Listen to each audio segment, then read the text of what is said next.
অসত্য খবর প্রতিরোধে দেশের গণমাধ্যমকে দায়িত্বশীল হওয়ার আহ্বান, সত্য প্রকাশের তাগিদ প্রধানমন্ত্রী। কারফিউ শিথিল করায় স্বাভাবিক হচ্ছে জনজীবন, আতঙ্ক কাটিয়ে ফিরছে প্রাণ চাঞ্চল্য, অফিস আদালত ব্যাংক পাড়ায় ভিড়। অফিসটা খুলেছে, আশা করি নতুনভাবে নতুন উদ্যমে আমরা কাজগুলি শুরু করতে পারবো। আমাদের চরম ভোগান্তি হয়েছে, আমরা আর্থিক সংকটে ছিলাম। ব্যাংক খোলার সাথে সাথে আমি ব্যাংকের লাইনে দাঁড়াইছি। পরিস্থিতি নিয়ন্ত্রণে এলেই কারফিউ প্রত্যাহার জানালেন স্বরাষ্ট্রমন্ত্রী। শিক্ষা প্রতিষ্ঠান খোলার মতো পরিবেশ হয়নি বলছেন শিক্ষামন্ত্রী। স্থবির আখাউড়া স্থলবন্দর, চলমান সহিংসতায় ভারতে পণ্য গেছে নামমাত্র, রপ্তানি নেমেছে অর্ধেকে, দ্রুতই স্বাভাবিক হওয়ার আশা। এবং জনপ্রিয় সঙ্গীত শিল্পী শাফিন আহমেদ আর নেই, সকালে যুক্তরাষ্ট্রের ভার্জিনিয়ার একটি হাসপাতালে মারা যান তিনি।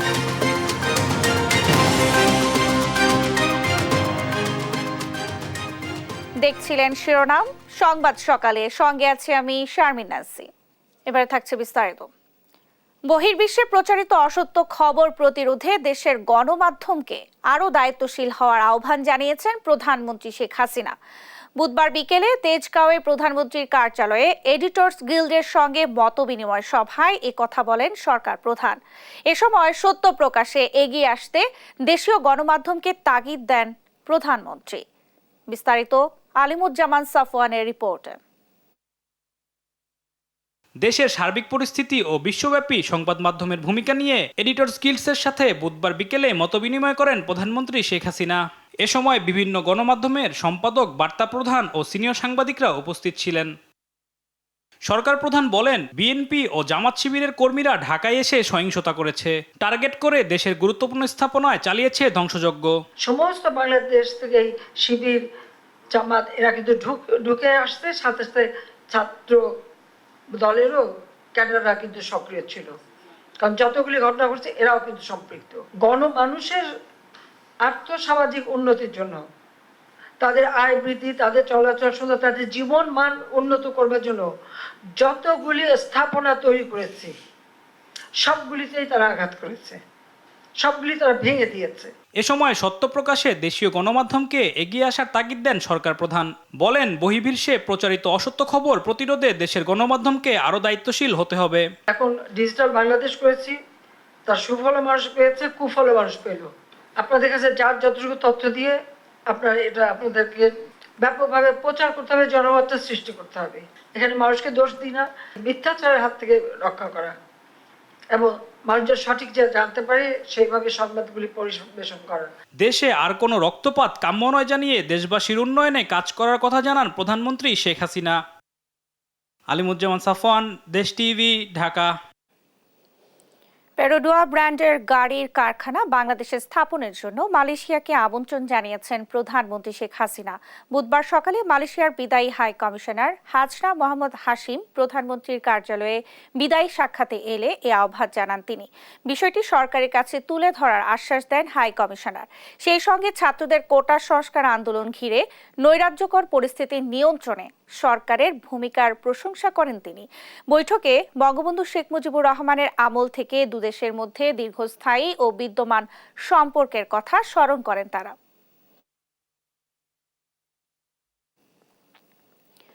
আজও ঢাকায় সকাল 10টা থেকে বিকেল 5টা পর্যন্ত কারফিউ শিথিল করা হয়েছে। স্বরূপে ফিরছে রাজধানী। নগরী জুড়ে টহল ও তল্লাশি অব্যাহত রেখেছে পুলিশ, বিজিবি ও সেনাবাহিনী। রাজধানীর পল্টন এলাকা থেকে এ নিয়ে আরও জানাচ্ছেন সহকর্মী শাহাদাত নিশাত। আবারও কর্মব্যস্ত হয়ে পড়েছে রাজধানী। নগরের ভেতরে যেমন চলাচল করছে গণপরিবহন, একই চিত্র দূরযাত্রায়ও। সকাল থেকে সায়দাবাদ সহ রাজধানীর বিভিন্ন কাউন্টার থেকে ছেড়ে যাচ্ছে দূরপাল্লার বাস। পরিস্থিতির উন্নতি হওয়ায় অনেকটা নিশ্চিন্তে গন্তব্যে যাচ্ছে মানুষ। এতে খুশি পরিবহন কর্মীরাও। গাড়িও ভালো গেছে, যাত্রীও মোটামুটি ভালোই আছে, মোটামুটি ভালো সেল হয়েছে। আগের যে ভয়ভীতি ছিল ওইটা নাই, এখন ওরা স্বাভাবিকভাবে দ্রুত গাড়ি ছাড়ার পরে অনেকেই আসতেছে। এতদিনের তুলনায় এখন মোটামুটি পরিস্থিতি স্বাভাবিক আছে। সব ধরনের গাড়ি ঘোড়া সব কিছু ছেড়ে দিয়েছে, মানুষ যাতায়াতে কোনো রকম সমস্যা হচ্ছে না। মোটামুটি আটকে রয়েছে এতদিন, যাই হোক সেনাবাহিনী নামাতে মানুষের মধ্যে একটা আস্থা ফিরে আসছে। এখন মানুষজন রাস্তাঘাটে বের হইতেছে, স্বাভাবিক কর্মজীবনে ফিরে আসতেছে সবাই। জনগণের জানমালের নিরাপত্তা ও রাষ্ট্রীয় সম্পদ রক্ষায় সতর্ক অবস্থানে আইনশৃঙ্খলা বাহিনী। কারফিউয়ের পঞ্চম দিনেও রাজধানীর গুরুত্বপূর্ণ মোড় ও পয়েন্টে দেখা যায় সেনাবাহিনীর টহল তল্লাশি। পুলিশ ও বিজিবির তৎপরতাও ছিল চোখে পড়ার মতো। আজকে প্রথম দিনের মতো অফিস কার্যালয় নতুন করে খোলা শুরু করেছে, তো এই জন্য আমরা চেষ্টা করেছি যে নিশ্চিদ্র নিরাপত্তা বলয়ের ভিতরে আমাদের দায়িত্ব সঠিকভাবে পালন করে দেশকে যেন আমরা সঠিকভাবে সামনের দিকে নিয়ে যেতে পারি। আর আইন শৃঙ্খলা নিয়ন্ত্রণে কঠোর হওয়ার কথা জানান পুলিশ কর্মকর্তারা। রাষ্ট্রীয় একটি ভবন পুড়িয়ে দিয়েছেন, তার মানে এটাকে আপনি সরকার পতনের দিকে নিয়ে যেতে চেয়েছেন। সরকার এত সহজ জিনিস না, সরকারকে আপনি এত সহজে ধাক্কা মেরে ফেলে যাবেন। ঢাকা মহানগর পুলিশ যতদিন পর্যন্ত থাকবে, মুক্তিযুদ্ধের চেতনা বিরোধী কেউ এখানে কাজ করার বিন্দুমাত্র স্পেস আমরা তাদেরকে দেব না। এদিকে কারফিউ চলাকালে দূরযাত্রায় বাস টিকিটই যাত্রীদের কারফিউ পাস হিসেবে বিবেচনার অনুরোধ জানিয়েছেন সড়ক পরিবহন ও মালিক সমিতি। গার্মেন্টস কর্মীদের মতো যাত্রীদের টিকিটটা যেন কারফিউ পাসের হিসেবে গণ্য করা হয়, যে যাত্রীর হাতে টিকিট আছে সে যেন গাড়িতে আসছে তাকে যেন হচ্ছে কারফিউ পাস হিসেবে গণ্য করা হয়, এটা আমাদের অনুরোধ থাকবে। এক দিন গাড়ি যদি বন্ধ থাকে তাহলে আমরা অ্যাপ্রক্সিমেট আমরা যেটা হিসাব করছি এক দিনে 500 কোটি টাকা এই খাতে আমাদের ক্ষতি হচ্ছে। একই সঙ্গে যাত্রী ও গণপরিবহনের নিরাপত্তা নিশ্চিতে আইনশৃঙ্খলা বাহিনীর প্রতি আহ্বানও জানিয়েছে সংগঠনটি। শাহাদাত নিশাদ, দেশ টিভি, ঢাকা। আজও ঢাকায় সকাল 10টা থেকে বিকেল 5টা পর্যন্ত কারফিউ শিথিল করা হয়েছে। স্বরূপে ফিরছে রাজধানী। নগরী জুড়ে টহল ও তল্লাশি অব্যাহত রেখেছে পুলিশ, বিজিবি ও সেনাবাহিনী। রাজধানীর পল্টন এলাকা থেকে এ নিয়ে আরও জানাচ্ছেন সহকর্মী শাহাদাত নিশাদ। কারফিউর পঞ্চম দিনের মতো রাজধানীর আজকের যদি পরিস্থিতি আমরা একটু জানানোর চেষ্টা করি, আমরা এই মুহূর্তে আছি রাজধানীর পল্টনে এবং সেখানকার যে অবস্থা সেটি যদি একটু দেখানোর চেষ্টা করি। আজকে কিন্তু গতকালের তুলনায় যান চলাচল অনেকটা বেড়েছে, অর্থাৎ সেক্ষেত্রে আমরা দেখেছি সকাল হওয়ার সাথে সাথে কিন্তু যাত্রী চাপও কিছুটা বেড়েছে। বিশেষ করে গতকালকে আমরা দেখেছি সকালবেলা কিছুটা স্বাভাবিক থাকলেও পরবর্তীতে কিন্তু যান চলাচলটা অনেকটাই বেড়ে যায় এবং সেক্ষেত্রে কিন্তু তীব্র যানজটেরও সৃষ্টি হয়েছে বিভিন্ন জায়গায়। এবং একই সাথে দূরপাল্লা যে যাত্রীরা রয়েছে তারাও কিন্তু যাতায়াত শুরু করেছে। এবং আরেকটি বিষয় জানিয়ে রাখি, সাধারণ মানুষের নিরাপত্তার সাথে যে আইন শৃঙ্খলা বাহিনীর যে উপস্থিতি সেটি যদি একটু দেখানোর চেষ্টা করি। আমরা পল্টনে অবস্থান করছি, সেখানেও আমরা দেখেছি যেহেতু শিথিল অবস্থা আছে কারফিউ এখন, কিন্তু সেনাবাহিনীর সরব অবস্থান রয়েছে, তারা কিন্তু সেখানে অবস্থান নিয়েছে। এবং একই সাথে আমরা দেখেছি বিজিবির অবস্থানও রয়েছে সেখানে, সাধারণ মানুষের নিরাপত্তার সাথে কিন্তু বিজিবি অবস্থান নিয়েছে এবং সেই সাথে কিন্তু তারা তাদের যে টিম সেই টিম নিয়ে পল্টনে এখানে রয়েছে। এবং সেই সাথে আমরা দেখেছি যে সাধারণ যে যান চলাচলের ক্ষেত্রে যে লেনগুলো সেগুলো ক্ষেত্রেও কিন্তু এক ধরনের নিয়ম শৃঙ্খলার মধ্যেও কিন্তু সেনাবাহিনী অনেকটা ট্রাফিকের ভূমিকায় রেখে কিন্তু তাদেরকে সেক্ষেত্রে যান চলাচলে কিন্তু সহযোগিতা করছে। এবং সেই সাথে আরেকটি বিষয় জানিয়ে রাখি, রাজধানীর যে অন্যান্য সড়কগুলো রয়েছে সেই সড়কগুলোতেও কিন্তু আমরা যান চলাচলের ক্ষেত্রে খুব স্বাভাবিক অবস্থা দেখেছি।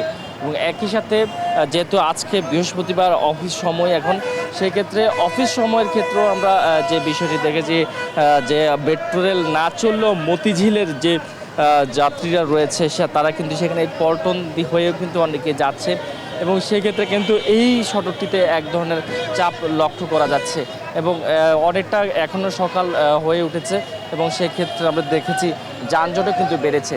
আর এই দিক থেকে আমরা দেখেছি সেখানে কিন্তু পুলিশ প্রশাসনেরও কিন্তু একজন অবস্থান রয়েছে এবং তারা কিন্তু এখানে সাধারণ মানুষের নিরাপত্তার সাথে কিন্তু অবস্থান নিয়েছে।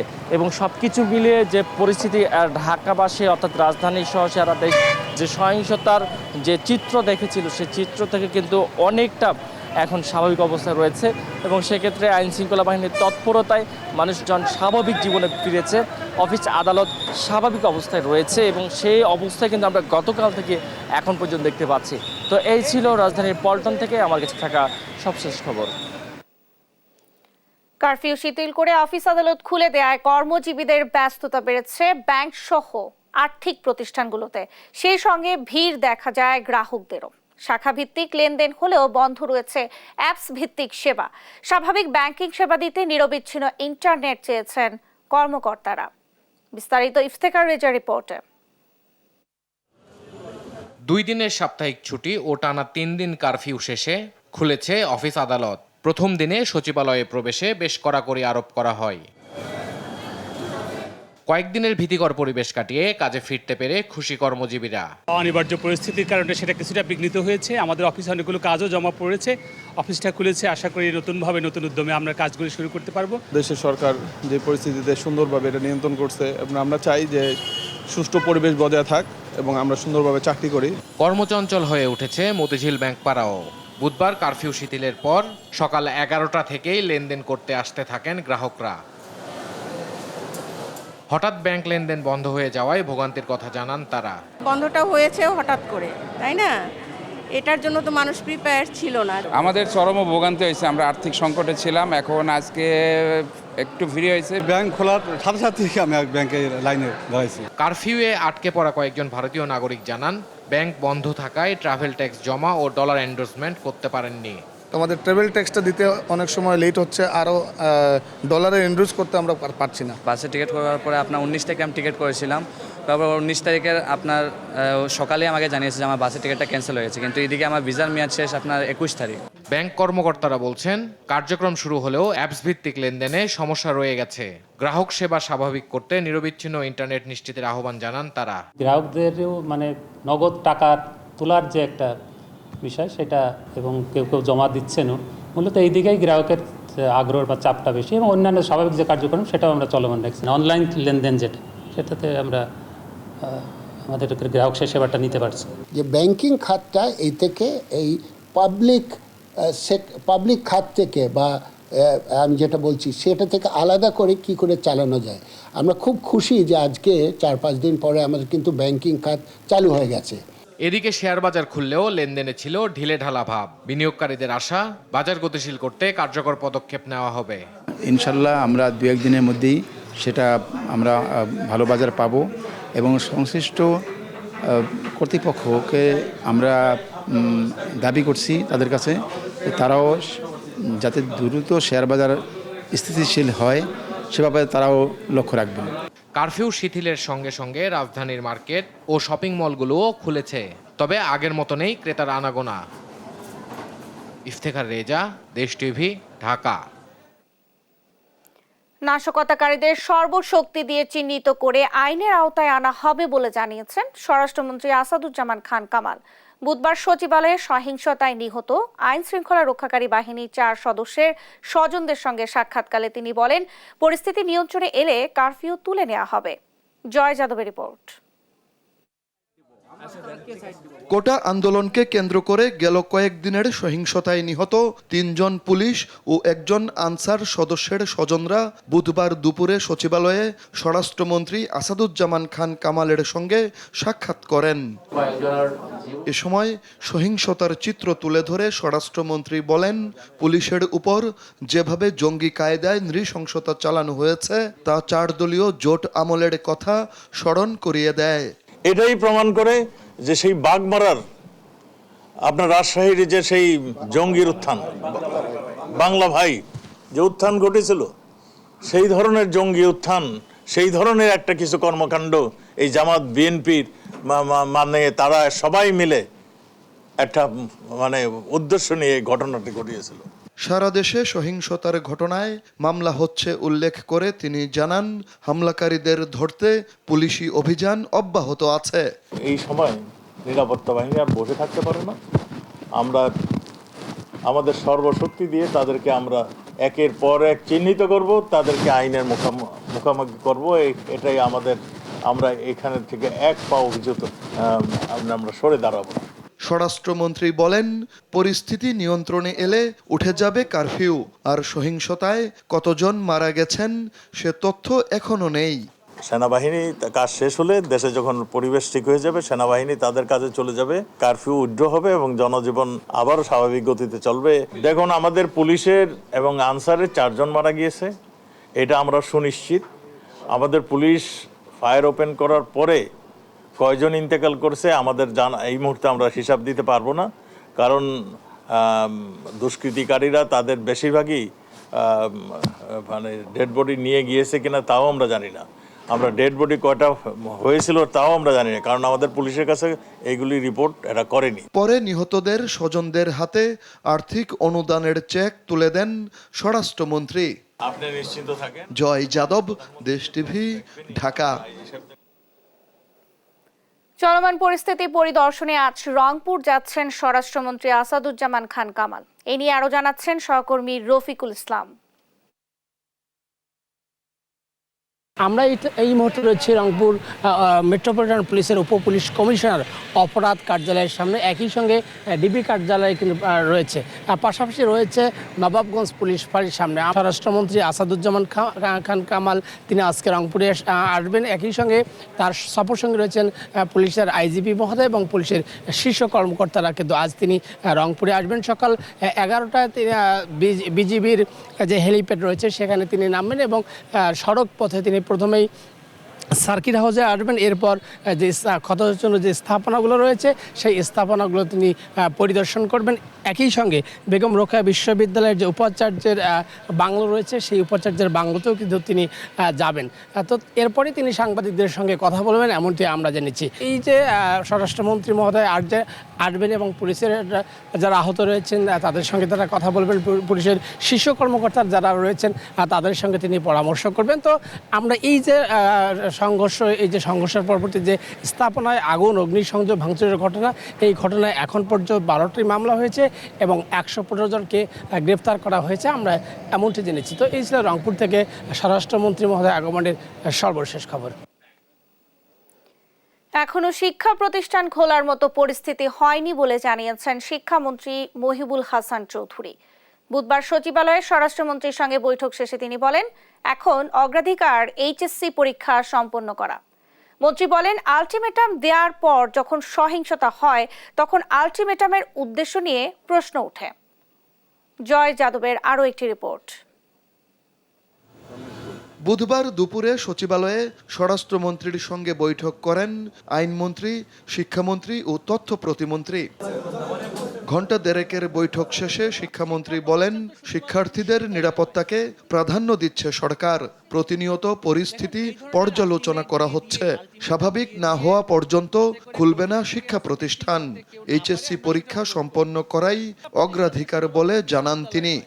এখন আমাদের প্রথম যেটা অগ্রাধিকার সেটা হচ্ছে উচ্চ মাধ্যমিক পরীক্ষার যে প্রক্রিয়াটা, সেটাকে যাতে করে আমরা চাই যে সেটা পুনরায় আবার যাতে করে শুরু করা যেতে পারে উচ্চ মাধ্যমিক, সেটা সেই পরিস্থিতি এখন পর্যবেক্ষণ করা হচ্ছে। শিক্ষা প্রতিষ্ঠানের বিষয়ে তো আসলে আমরা শিক্ষার্থীদের শতভাগ নিরাপত্তা নিশ্চিত করা ছাড়া সেটা আসলে খোলার কথাটা এর মধ্যে বিবেচনা করতে পারছি না। উচ্চশিক্ষা প্রতিষ্ঠান যেগুলো আছে সেগুলোর জন্য আলাদাভাবে ভাবতে হবে কোন প্রক্রিয়ায় কিভাবে শান্তিপূর্ণ সহাবস্থানের কথা বলা হচ্ছে, নিরাপত্তার কথা বলা হচ্ছে, সেগুলো তো আগে নিশ্চিত করতে হবে। এখন তাড়াহুড়ো করে খুলে দিয়ে আবারও অরাজকতা করাটা সেটা যেমনি করে আমরা চাচ্ছি না কেউই। শিক্ষার্থীদের আলটিমেটাম প্রসঙ্গে মন্ত্রী বলেন, আলটিমেটামের পর সহিংসতা হলে এর উদ্দেশ্য নিয়ে প্রশ্ন থেকে যায়। দেখুন, এই ধরনের আলটিমেটাম দিয়ে যাতে করে পরিস্থিতিকে অস্থিতিশীল করতে কেউ না পারে আমরা সেটা অনুরোধ করব। এখন যারা আলটিমেটাম দেয়, আলটিমেটামের পরে যখন হত্যাযজ্ঞ হয়, নরহত্যা হয়, গলা কেটে দেওয়ার মতন কাজ হয়, রক কেটে দেওয়ার মতো কাজ হয়, জ্বালিয়ে পুড়িয়ে ছারখাড় করে দেওয়ার কাজ হয়, তখন আলটিমেটাম যারা দিচ্ছেন তাদের কাছে তো আমাদের সবার প্রশ্ন থাকবে যে আসলে সেই আলটিমেটামগুলোর উদ্দেশ্য কি এটি। এদিকে এক বার্তায় প্রাথমিক বিদ্যালয়গুলো অনির্দিষ্টকালের জন্য বন্ধ ঘোষণা করা হয়েছে। জয় যাদব, দেশ টিভি, ঢাকা। কোটা সংস্কার আন্দোলনে 16 জুলাই রংপুরের আবু সাইদ সহ 6 জনের মৃত্যুর জন্য দায়ী ব্যক্তিদের চিহ্নিত করতে জনসাধারণের কাছে তথ্য প্রমাণ চাইবে বিচার বিভাগীয় তদন্ত কমিশন। শিগগিরই এ সংক্রান্ত গণবিজ্ঞপ্তি প্রকাশ করা হবে। তদন্ত শেষে আগামী 6 আগস্টের মধ্যে প্রতিবেদন দাখিলের কথা জানান কমিশন প্রধান বিচারপতি খন্দকার দিলুরুজ্জামান। বিস্তারিত শামীমা আক্তারের প্রতিবেদনে। কোটা সংস্কারের দাবিতে 5 থেকে 16 জুলাই দেশ জুড়ে চলা আন্দোলনে রংপুরের আবু সাইদ সহ 6 জনের মৃত্যুর কারণ উদ্ঘাটন ও মৃত্যুর জন্য দোষীদের চিহ্নিত করতে গেল 18 জুলাই বিচার বিভাগীয় তদন্ত কমিশন গঠন করে সরকার। এরই মধ্যে কাজ শুরু করেছে 1 সদস্য বিশিষ্ট তদন্ত কমিশনের প্রধান বিচারপতি খন্দকার দিলুরুজ্জামান। দুপুরে সুপ্রিম কোর্টে বৈঠক করে কমিশন। এতে মন্ত্রিপরিষদ বিভাগের সমন্বয় ও সংস্কার সচিব মাহমুদুল হোসাইন খান, আইন মন্ত্রণালয়ের অতিরিক্ত সচিব জায়েদা পারভিন, আপিল বিভাগের রেজিস্ট্রার শেখ মোহাম্মদ আমিনুল ইসলাম, আইন মন্ত্রণালয়ের উপসচিব তানভীর আহমেদ, মন্ত্রিপরিষদ বিভাগের উপসচিব দেলোয়ার হোসেন অংশ নেন। প্রায় 3 ঘন্টা বৈঠক শেষে ব্রিফ করেন কমিশন প্রধান বিচারপতি খন্দকার দিলিরুজ্জামান। বিভিন্ন নাগরিকদের কাছে গণবিজ্ঞপ্তির মাধ্যমে তাদের কাছে যে সকল তথ্যাদি আছে সেগুলো আমরা আহ্বান করব। সেটা কি পদ্ধতিতে হবে সেটা আপনারা গণবিজ্ঞপ্তির মাধ্যমে জানতে পারবেন। আর এমনিতে কমিশনের কার্যক্রম, দৈনন্দিন কার্যক্রম আপনারা প্রেস বিজ্ঞপ্তির মাধ্যমে আমরা জানিয়ে দেব। মৃত্যুর কারণ উদ্ঘাটন ও তাদের মৃত্যুর জন্য দায়ী ব্যক্তিবর্গকে চিহ্নিতকরণ, অগ্নিসংযোগ, লুটপাট, সন্ত্রাসী কর্মকাণ্ডের তথ্য প্রমাণাদি 6 আগস্ট 2024 মধ্যে সরাসরি ডাকযোগে প্রদান করিতে পারিবেন। কমিশনের কর্মপরিধি নিয়ে সাংবাদিকদের প্রশ্নের জবাব দেন তিনি। এর পরবর্তী ঘটনাগুলো প্রজ্ঞাপনের পরে হয়েছে, সুতরাং এখন পর্যন্ত এই 6 জনের ব্যাপারেই বলা আছে। এই 6 জনের বাইরে যে মৃত্যুগুলো আছে সেই মৃত্যুগুলোকে নিয়ে কি সে বিষয়ে তার আইনানুগ ব্যবস্থা নিশ্চয়ই চলতে থাকবে, কিন্তু আমাকে যে টার্মস অফ রেফারেন্স দেওয়া হয়েছে কমিশন সেই অনুযায়ী তাদের কার্য পরিচালনা। কোটা নিয়ে আপিল বিভাগের রায়ের পর্যবেক্ষণে তদন্ত কমিশনের প্রতিবেদনের আলোকে দোষীদের বিচারের কথা বলা হয়েছে। শামীমা আক্তার, দেশ টিভি, ঢাকা। বুধবার রাতে দেশ জুড়ে পরীক্ষামূলকভাবে ব্রডব্যান্ড ইন্টারনেট চালু হওয়ার কথা থাকলেও তা স্বাভাবিক হয়নি। রাজধানীতে কিছু বাণিজ্যিক গ্রাহক ব্রডব্যান্ড ইন্টারনেট পাচ্ছেন, তবে সাধারণ গ্রাহক এই সুবিধা পাচ্ছেন না। আগামী রবি কিংবা সোমবার নাগাদ মোবাইল ইন্টারনেট চালু হতে পারে বলে জানান আইসিটি প্রতিমন্ত্রী জুনায়েদ আহমেদ পলক। আলোচনার জন্য আগামী সপ্তাহের মধ্যে সোশ্যাল মিডিয়াকে চিঠি দেওয়া হবে জানিয়ে প্রতিমন্ত্রী বলেন, ফেসবুক ও ইউটিউব কোনোভাবেই বাংলাদেশের আইন মানছে না, এমনকি নিজেদের পলিসিও মানছে না তারা।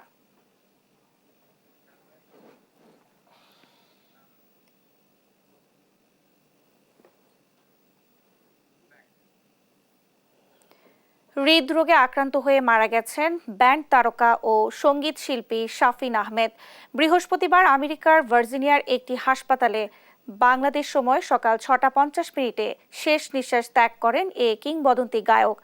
মৃত্যুর সংবাদটি গণমাধ্যমকে নিশ্চিত করেছেন তার ভাই হামিন আহমেদ। তিনি একসময় ছিলেন বাংলাদেশি রক ব্যান্ড মাইলসের প্রধান গায়ক, গীতিকার এবং রক বেসিস্ট। তার জনপ্রিয় গানগুলোর মধ্যে রয়েছে ফিরিয়ে দাও ও আজ জন্মদিন তোমার সহ অসংখ্য গান। একক অ্যালবামের মধ্যে রয়েছে কতদিন দেখিনি তোমায়, হারানো সুখ ও মনে পড়ে আজ।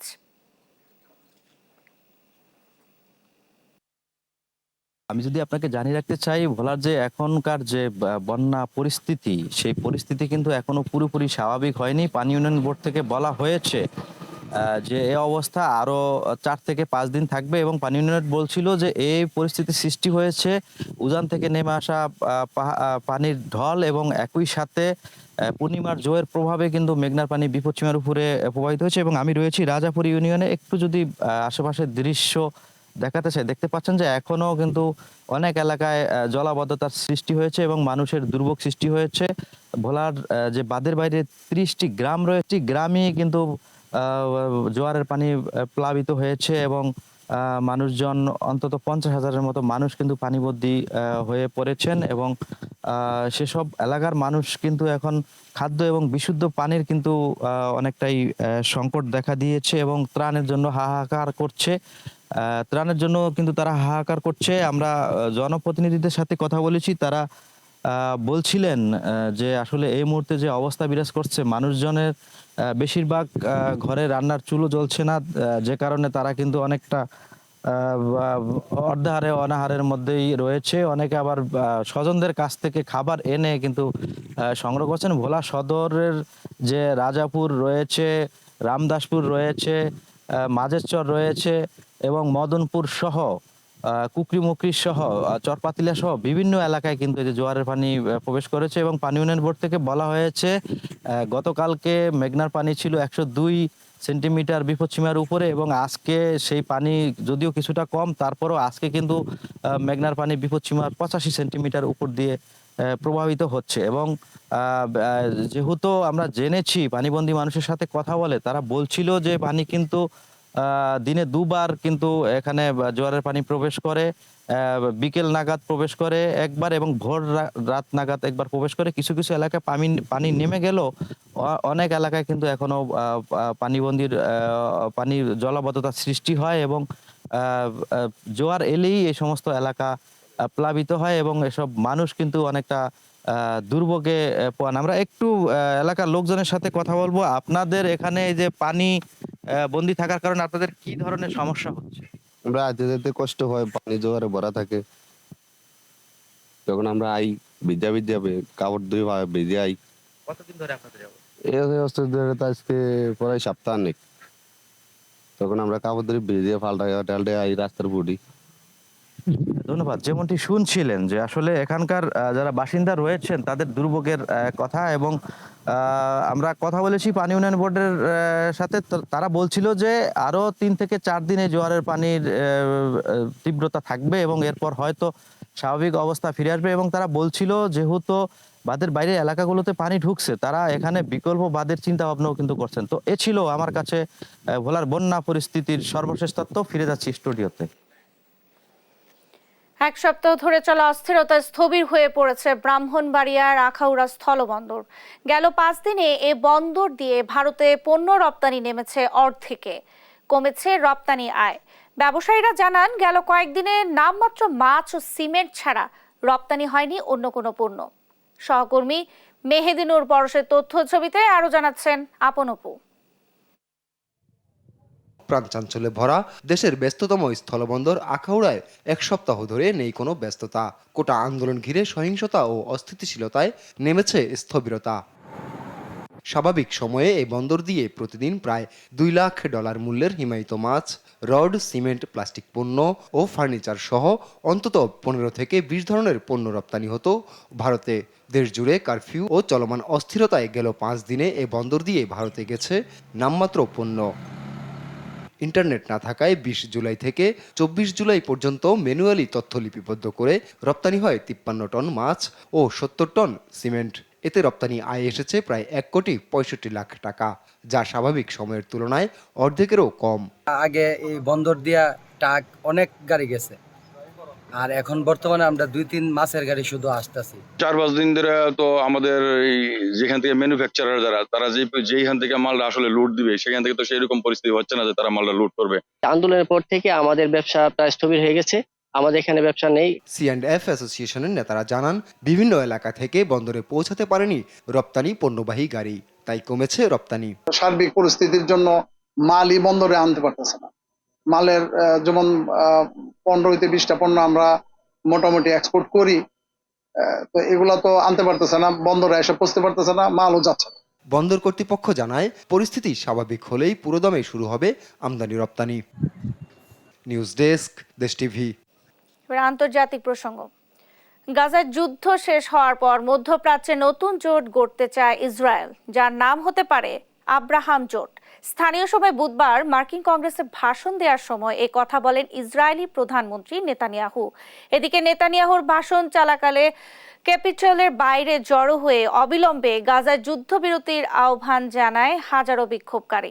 আরও জানাচ্ছেন দেওয়ান মুবাশশিরা হোসেন।